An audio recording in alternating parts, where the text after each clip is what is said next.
is just fantastic. Captain's Log, Subdate 210225.3. After learning what a fupa is, I've decided to ban fupas, and anyone caught with one shall be charged with crimes against humanity. It is the right move, and it is one backed by my entire crew. Welcome everyone to the exhibition of stupid people. Today we have 4 subjects I'd like to go through. Before we start, I shall be streaming on Twitch tonight. I've yet to decide if it'll be Enter the Gungeon or Murder Fun Time. If you're at all interested, please consider following me. The link to my Twitch channel is linked in the description down below. So to start, we're going to go to Howden Junior School, which is in East Yorkshire, somewhere in the north of England, okay? The primary headmaster more recently got some flack because he decided to change the house names that were named in honour of British heroes, like Sir Walter Raleigh and Lord Nelson, with Greta Thunberg and Marcus Rashford. Now actually, in one respect, I can understand this, because Greta Thunberg and Marcus Rashford are names these children will know of now, unless they are taught the history relevant. Most people will forget Sir Walter Raleigh and Lord Nelson. I wish they wouldn't, but they will. The headmaster, called Lee Hill, is very much a woke person. He considers the deeds of Sir Walter Raleigh, Admiral Nelson, Francis Drake to be oppressive and despicable. With regards to the names of the school houses, it is claimed that the pupils did in fact vote for them. So they voted for Marcus Rashford, a human rights activist whose name I cannot pronounce, it's on the screen, a US poet called Amanda Gorman, and climate activist Greta Thunberg. He's also, because he's a bit of an edgy boy, retweeted something that's got him into a little hot water. Live lesson in progress, no entry. Only interrupt me if 1. You are bringing me the vaccine, 2. Bringing me the head of Gavin Williamson, and 3. You have chocolate. The third one is applicable to me. The second one is the Education Secretary. For the sake of optics, that's not a good look. Just gonna say it now. You're well within your right to retweet it, but it's not a good look for a head teacher. It really isn't. And it is cliche at this point for any teacher, any doctor, anyone really, to rail on the respective secretary of the department they feel is slighting them. Thankfully, Gavin Williamson is feckless, so you're right. And it could be argued successfully that Gavin Williamson would be more productive and successful at his job without his head. So to move on from that, we're going to go to the Merseyside Police, who, in an effort to totally not be a joke, like the rest of the police in the United Kingdom, have decided to update a slogan that fits within the realm of protecting against hate speech. The slogan reads, "Being offensive is offensive." Now this is quite fascinating to me because there is a grey area, but for the sake of it, there is nothing in UK law that prohibits causing offence. But this is a grey area and I'll get to it in a moment. For me, this entire campaign and slogan, which includes a rainbow flag to show the support for the LGBTQ and all the other letter community, is an elaborate waste of taxpayer money. People have rightly criticised this, some saying it is usually unnecessary to be offensive, and it might be considered unpleasant, but I wasn't aware that it's actually against the law. Still, on the plus side, the crisis in police numbers must be over if they have time for this. Another, Merseyside Police are hawking a sign around saying being offensive is an offence. It isn't. And finally, utterly chilling. In a free society, the right to be offensive is fundamental. This isn't North Korea. So the grey area. In the United Kingdom, hate crime involves certain criteria.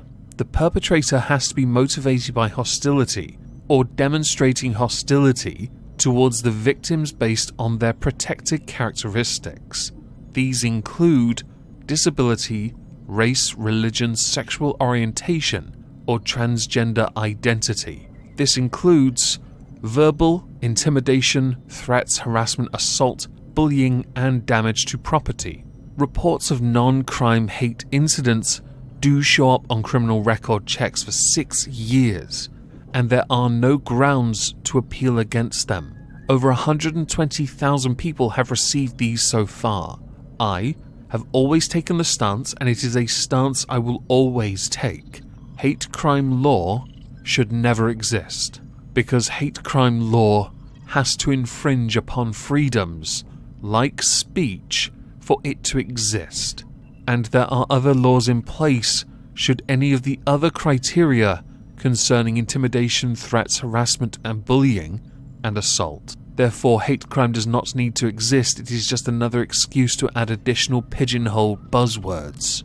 To move on from that to our penultimate subject, we go to renowned, genius comedy writer, and well-established hater of the trans people, Graham Linehan. He is the man who created comedy shows Father Ted and The IT Crowd. If you've heard of neither, that's fine.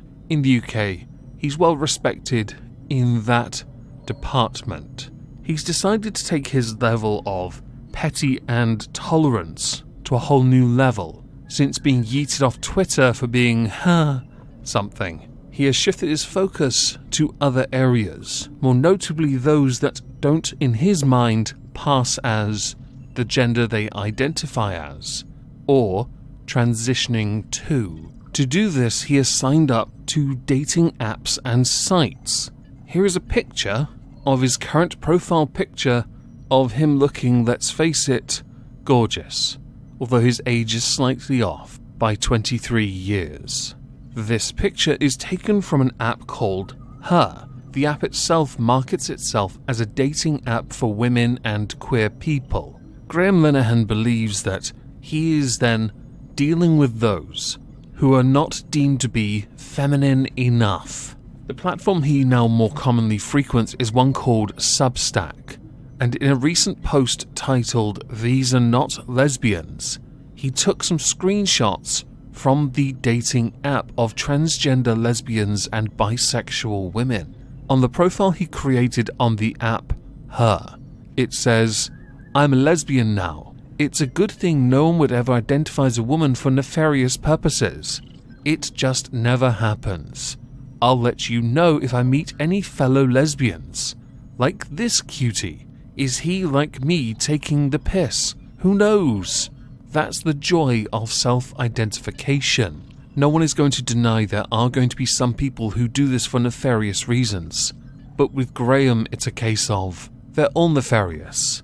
And that's the problem. He is arbitrarily assigning them the title of fake trans because of what he believes is pass or not. Because of Graham Linehan's classiness, the app itself have had to release a statement saying, let's make this clear. Her is an app for all women and queer folks. It is not our nor anyone else's place to question or invalidate another's identity. We are here for all women, including the trans community. Please be assured that this user will be found and removed from our platform. Additionally, we are in contact with Substack to have this dangerous act of transphobia removed from our screens.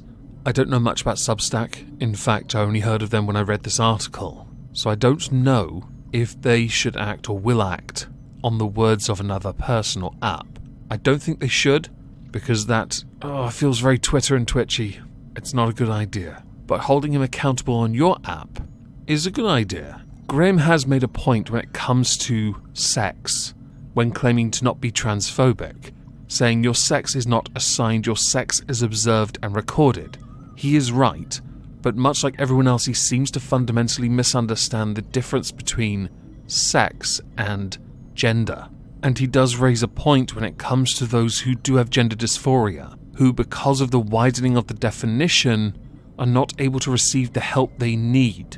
But at the same time, I think it's all entirely dependent on what is medically acknowledged as fact. If the definition changes because of that, then it just means more resources need to be put into that service.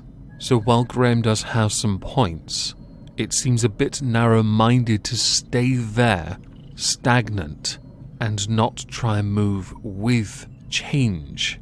And don't even get me started on the whole respecting all the gender thing. I've had this discussion with people who are trans. Gender really doesn't come up as much as people think. And if that annoys you, that sounds like a you problem. To our final subject, we're going to go to Disney, who recently acquired 5 seasons of a TV show that we all like. I think.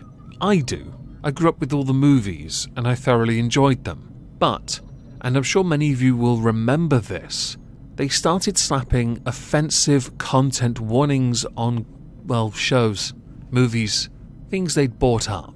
The more recent addition to this would be the Muppets. Now, the reason for this is because of the show featuring stereotypes and mistreatment of people or cultures, with it including negative depictions. Ooh, what a shame.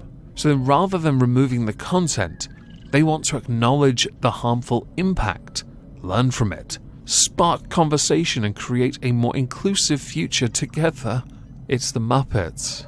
By slapping an offensive content disclaimer on it, you've just become a Muppet. Congratulations. I assume you'll be adding one of these to The Mandalorian, since Gina Carano was in 7 episodes of it. I could, if you like, take this further and suggest that you slap those same offensive content disclaimers on any cliché trope of a female princess or woman and a prince ready to save her. Because earlier mentioned trope, yes, woman defenseless, man hero. Anyway, as we're done here, I'd like to know what you all think, so please do let me know in the comments down below. If I don't see you on Twitch tonight, have a fantastic day, and thank you all very much for listening.